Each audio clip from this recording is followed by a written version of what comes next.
running around Pizzaverse. Fuck you and Pizzaverse.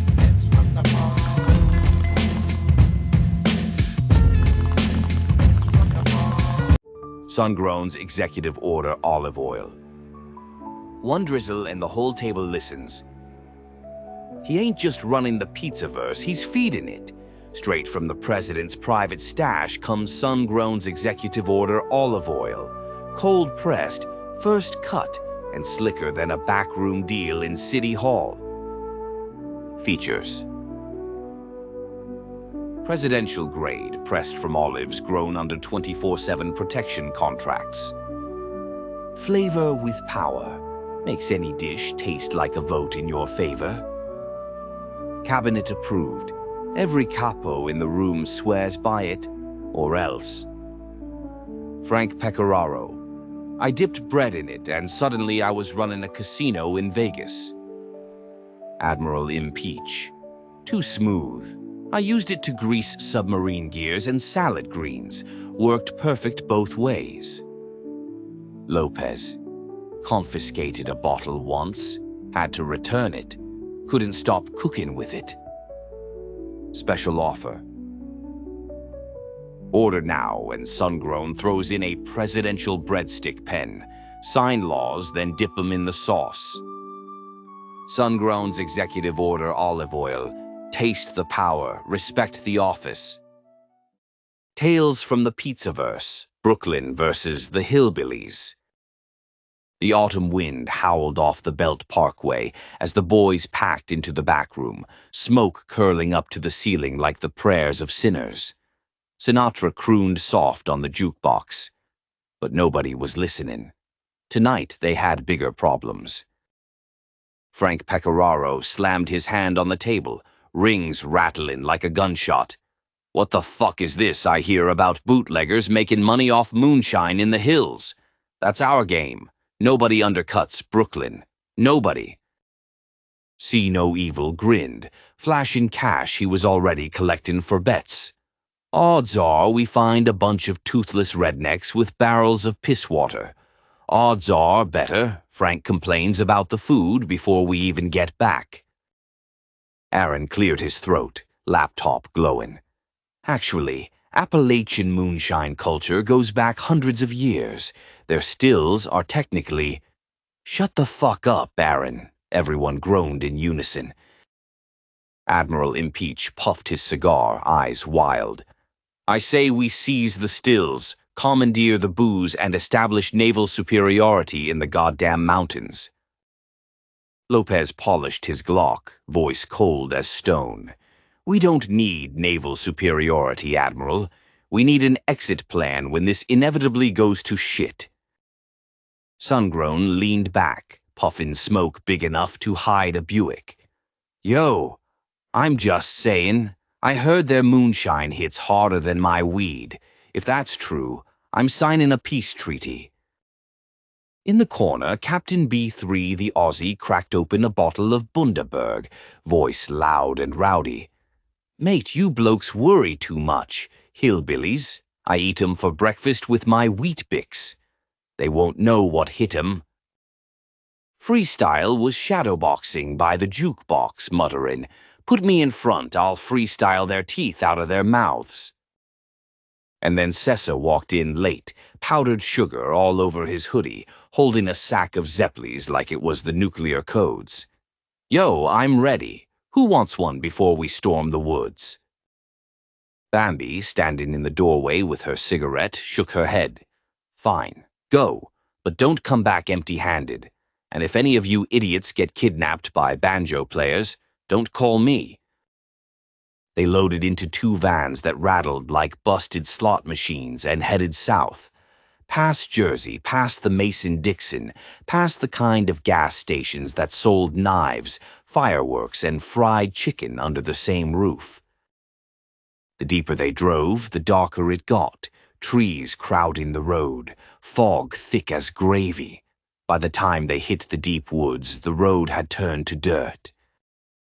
The vans rolled up to a clearing lit by lanterns, barrels, and the unmistakable smell of corn liquor. The hillbillies were waiting.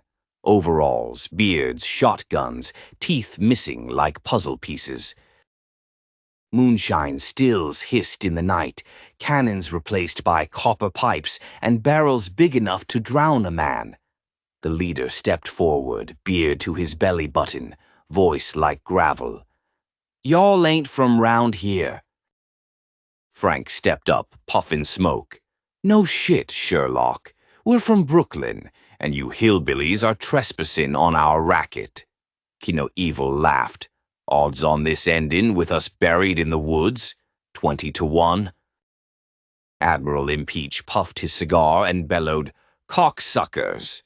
The word echoed off the trees like a cannon blast. The hillbillies aimed their shotguns. The standoff was set. Chaos erupted. Moonshine bottles turned into Molotovs. Barrels tipped, flames lighting up the clearing. Frank swung a whiskey jug like a club, knocking teeth loose. See No Evil was betting in real time. $10 says Frank goes down in the mud. Even as bullets whizzed past his ears, Impeach was screaming naval battle orders in the middle of the woods, hurling lanterns like depth charges. Aaron tried to document everything, shouting, "This is invaluable data," before a jug exploded over his laptop. Lopez moved precise like a one-man SWAT team, taking hillbillies down with clean, controlled shots. Sungrown hit a moonshine jug, took a swig, and coughed. "Yo, this is fucking kerosene." Then he passed it to a hillbilly like a peace pipe. Captain B3 head-butted a guy into the dirt, laughing. "This is foreplay where I'm from." Freestyle was spitting bars mid-brawl. "I'm knocking teeth out your head while I'm taking your bread, leave your stills in the shed, and your kinfolk dead." Frank Pecораro's high-stakes whiskey. Bet it all. You'll still want another glass. In the neon haze of Vegas, there's only one drink worth putting on the table. Frank Pecораro's high-stakes whiskey. Smooth as silk, strong as an uppercut, and aged in barrels that have seen more action than a backroom craps game. Features: old school blend, distilled with the same fire that built the Strip and burned down half of Jersey. Hints of smoke, leather, and just a touch of danger. Poured strong enough to make you forget the house always wins. Goku D'Angelo, one sip, and I swore loyalty twice. Mikey the Hammer. I drank it on the blackjack floor, and the dealer folded before I even played. Lopez. Technically, this bottle's evidence. Practically, best whiskey I ever confiscated. Special offer. Order now, and Frank throws in a loaded dice rocks glass. Guaranteed to roll lucky, at least once. Frank Pecораro's high-stakes whiskey, where the odds are against you, but the drink's always in your favor. Sessa hurled Zeppelis like grenades, powdered sugar blinding the enemy. "Eat my pastry, you fucks." The woods roared with violence and laughter. Moonshine poured like rain, fists cracked like thunder. At the height of the chaos, Goku appeared like a ghost. Calm, cold, swinging a broken shovel handle. Nobody knew when he showed up, but when Goku moved, men fell. The hillbillies broke first. Their leader stumbled back into his own still, flames catching, beard going up like a torch. His crew dragged him out screaming, leaving the stills behind. The Pizzaverse boys stood victorious, bruised, bloodied, drunk on bad whiskey and adrenaline. By dawn, they were back at the vans, muddy, smoking, laughing. The hillbilly camp was ashes. Barrels of moonshine clanked in the back like loot. Frank lit a cigar. "Brooklyn wins again, cocksuckers." See No Evil counted his winnings. "I cleaned up good." Impeach muttered about tactical maneuvers. Aaron cried over his fried laptop. Lopez stayed silent, eyes sharp. Sungrown sipped moonshine and winced. Tastes like battery acid. Captain B3 grinned, face bloody. Best fucking vacation I've had. Freestyle was still rapping about victory. Sessa licked powdered sugar off his hands, proud.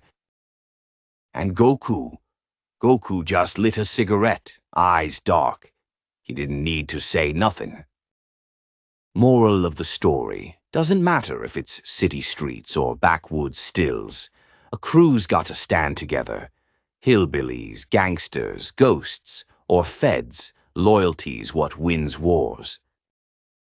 Brooklyn don't bend, don't break, and don't bow. We bring the fight, we take the prize, and we make the fucking world remember who we are. And that's another chapter in the madness. The Pizzaverse versus the Hillbillies. Stills burning, fists flying, Brooklyn taking names in the deep woods. If you laughed, if you felt the smoke in your lungs and the mud on your boots, do the smart thing. Subscribe to Bambi Palermo and the Pizzaverse. Pull up a chair, pour something strong, and stick with us. 'Cause in the Pizzaverse, we don't fucking miss. Thanks for watching.